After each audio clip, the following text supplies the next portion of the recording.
Cuando era pequeño recuerdo a veces entrar a una zona de mi colegio.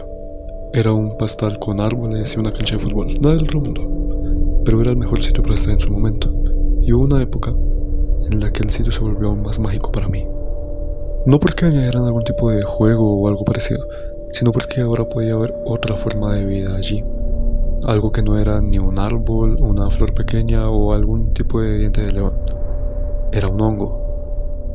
Panaeolina fuenicesi, también conocido como hongo del segador. Tiene otros nombres como hongo cortacésped y demás, pero hongo del segador es demasiado épico como para no mencionarlo. Es muy común en zonas pastosas y no se traduce en ninguna enfermedad para el césped en general. Recuerdo que lo veía y sin tener idea de lo que eran, solo veía una seta marrón y creía que eran champiñones o algo así. A veces me rondaba por la cabeza comerme uno, solo para ver si crudos sabían mejor, ya que nunca me gustaron.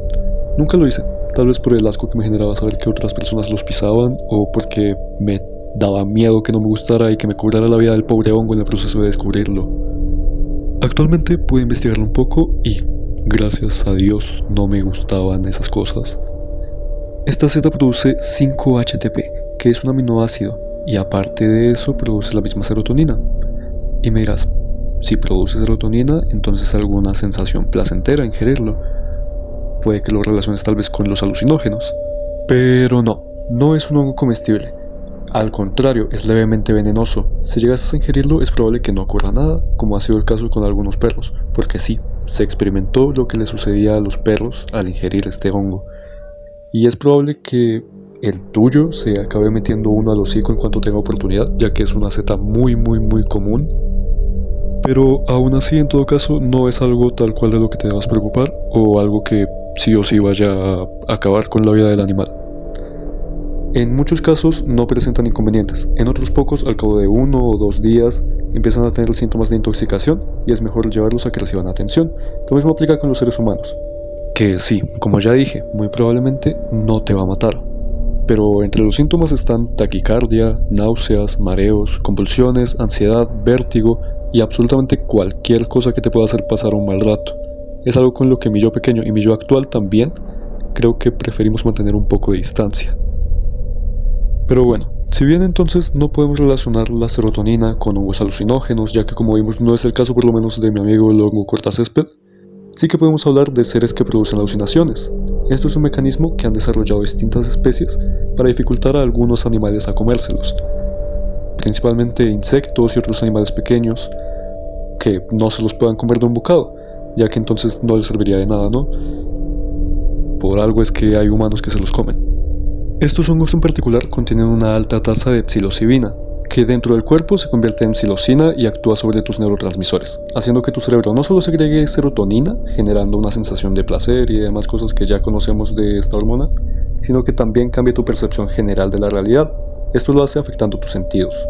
Allí radica la diferencia de estos hongos junto con los demás. Comestibles o no, solo los alucinógenos contienen tal tasa de psilocibina. Pero estos hongos no son solo para mandarte algún tipo de viaje de autoconocimiento o de puro ocio, sino que también tienen un par de cosas interesantes.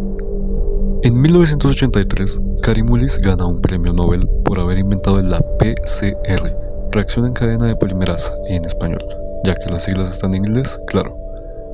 Esta es una técnica que permite copiar fragmentos del ADN. El tener copias ilimitadas de un mismo gen es algo increíble.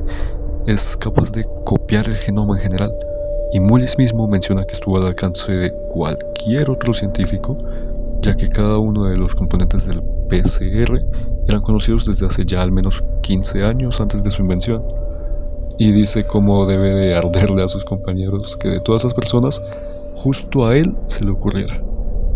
Pero, ¿qué tiene que ver esto con los hongos, que se supone que es el tema central? La verdad, no mucho, por lo menos no de manera directa. Mullis atribuye su idea al LSD, el cual consumía y que dice que amplió su panorama, que abrió su mente, pero el LSD es una sustancia sintética que deriva de la ergolina, un compuesto que encontramos en el cornezuelo, un hongo. No digo que un científico que esté bajo la influencia de alguna sustancia sea mejor que uno que esté lúcido, claro, pero es una manera de ejemplificar hasta dónde puede llegar una persona que está sumida en tal introspección.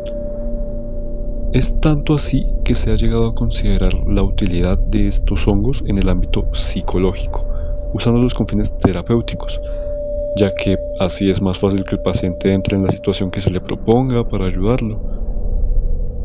De tal manera que, según la revista GQ de México, que aunque no es una revista científica, es curioso cuanto menos que se mencione, se plantea la idea de juntar los efectos de los hongos con la realidad virtual, para que el paciente de la terapia quede completamente metido en el escenario deseado, que pueda enfrentar o aceptar lo que necesita sin que esté en un peligro real y manteniendo la supervisión del profesional, ya que sigue siendo un entorno completamente controlado.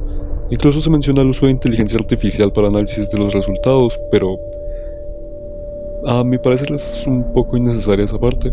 Pero bueno, es curioso que se pueda implementar de esa manera, que se pueda juntar el hongo en general con la tecnología de tal manera. Claro, esto tan solo es una propuesta al aire. Sin embargo, teniendo en cuenta la cantidad de aplicaciones que tienen en medicina en general y en otros ámbitos, no lo veo tan difícil. De hecho, la unión de la tecnología y el mundo fungi ya se ha llegado a dar. Para tal cosa tenemos el caso del Ganoderma lucidum, también conocido como reishi comúnmente. Este hongo normalmente se utiliza para fortalecer al sistema inmunológico. Sin embargo, se encontró que su piel podía ser usada como placa para elaborar circuitos. Martin Kaltenbrunner, del Departamento de Física de la Universidad Linz, lo informa para la revista Science Advance, llamándola una placa micelotrónica, que sería útil para crear chips u otros componentes con el factor de que serían biodegradables al tratarse de la piel de un hongo. Aún así, estas no son las únicas aplicaciones que tiene el mundo fúngico para la tecnología. Investigando un poco, encontré también que la Universidad Distrital Francisco José de Caldas se encontraba haciendo una pasantía para el estudio de algunas muestras de líquenes, que sí, son hongos liquenizados, se les dice. No se mataron la cabeza pensando en un nombre. Estos mismos se encontraban en estudio para ser usados como bioindicadores de calidad ambiental, es decir, ahorrarte sensores de humedad, temperatura y demás, ya que todo está dentro de un solo organismo, el hongo. Solo hay que lograr entenderlo. Asimismo, la misma Universidad Distrital parece estar interesada de sobremanera en los hongos, ya que también se ha encargado del control del ambiente y de crianza de algunas especies comestibles, como nos indican en el artículo Control de temperatura y humedad para el cultivo de hongos comestibles shiitake. Es curioso que si todo marcha bien, este control sería llevado por los mismos hongos. Es como si se estuviesen criando entre ellos, ya que los unos son bioindicadores, los otros están creciendo, sí, es como si se estuviesen cultivando entre ellos mismos. Que, por cierto, hablando de la crianza de hongos, del cultivo de los mismos y demás, las termitas son capaces de cultivar hongos y lo suelen hacer intencionalmente, específicamente de la especie denominada Termitomyces titanicus. Son hongos de gran tamaño y estos mismos les ayudan a las termitas a digerir la madera, por lo cual ellas mismas transportan sus esporas para poder seguir teniéndolo cerca. Es tal cual, toman las esporas del hongo, las plantan, las cultivan, lo cuidan y lo vuelven a ingerir. Esta especie de hongo se utiliza para el estudio de esta relación que comparten los hongos y algunos insectos, como la que se acaba de mencionar con las termitas. La función más conocida de los hongos, aparte de aquellos viajes en los que te meten algunas especies de las cuales ya hablamos, son las aplicaciones que tienen en la medicina. La penicilina, por ejemplo, de la cual ya muchos deben saber que se descubrió por accidente, es un hongo, es un antibiótico realmente, un antibiótico que produce una gran cantidad de especies de hongos. Fuera de este ejemplo, que creo que ya muchos sabemos por lo menos un poco por encima, se dice que el hongo cola de pavo tiene propiedades antiinflamatorias y que ayuda a combatir infecciones. Aparte, se adhiere a la corteza de los árboles, viene en varios colores, es un hongo precioso, es muy llamativo visualmente. Pero bueno, siguiendo aún con mi querido cola de pavo, este tiene propiedades antimicrobianas, antienvejecimiento y más aún anticancerígenas. ¿Anticancerígenas? ¿Cómo? Bueno, a eso voy. Los polisacáridos son una gran cantidad de azúcares que se unen mediante enlaces glucósicos y esto mismo genera carbohidratos, a los cuales llamamos de esa forma polisacáridos. Bueno, Uno de los polisacáridos que genera el Trametes versicolor o cola de pavo es el PSK. Este se cree que tiene propiedades que fortalecen el sistema inmunológico y que ayudan al cuerpo a combatir el cáncer, evitando el crecimiento y la reproducción de células cancerosas. No es tampoco el único hongo que se cree que puede ayudar a combatir esta enfermedad, ya que también tenemos otros casos como Edodes o Maitake, los cuales son hongos que de por sí ya son usados actualmente en tratamientos contra el cáncer en algunas regiones del mundo, como lo son Asia en el caso de Maitake. Otros hongos que también están siendo usados o estudiados en distintas áreas del conocimiento pueden ser Pleurotus ostreatus, u hongo ostra, como gustan llamarle. Este es usado gracias a su capacidad de deshacer hidrocarburos, por lo cual la tierra contaminada con petróleo y otras sustancias, por ejemplo, puede ser recompuesta por la mera existencia de este hongo dentro de este ecosistema. Puede ser devuelta a la vida prácticamente. Fomes fomentarios. En algún punto de la historia fue popular su uso para generar fuego, ya que es altamente flamable, pero actualmente se explora su potencial en la industria textil, gracias a otras propiedades físicas que posee, como su elasticidad y a la vez que es fácil de manejar, es bastante maleable.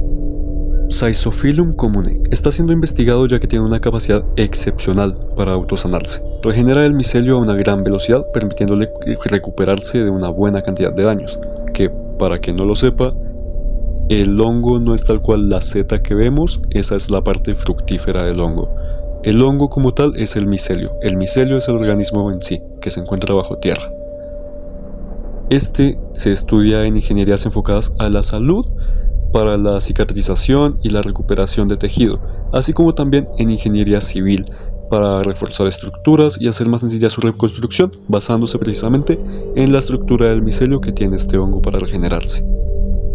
Si tuviera que resaltar algo en general de los hongos, sería tal vez su versatilidad, su capacidad de encajar en todo aspecto relevante o que consideremos no tan importante también dentro de nuestra sociedad y de la naturaleza en general. Los hongos son la razón por la cual muchos de nosotros seguimos en este mundo, desde ser controladores de plaga, lo cual nos permite tener alimento, hasta ser directamente el medicamento que nos ayuda en aquel momento de fragilidad y de malestar. Muchas veces son agentes casi invisibles, no son apreciados por todo lo que hacen, y esos son los hongos. Son un héroe de fantasía traído a la realidad, solo que un héroe invisible para la mayoría de personas. Aún así, y dejando eso de lado, todavía al día de hoy, siempre que mire hacia atrás, me voy a preguntar, ¿y si ese hongo sí sabía mejor que un champiñón?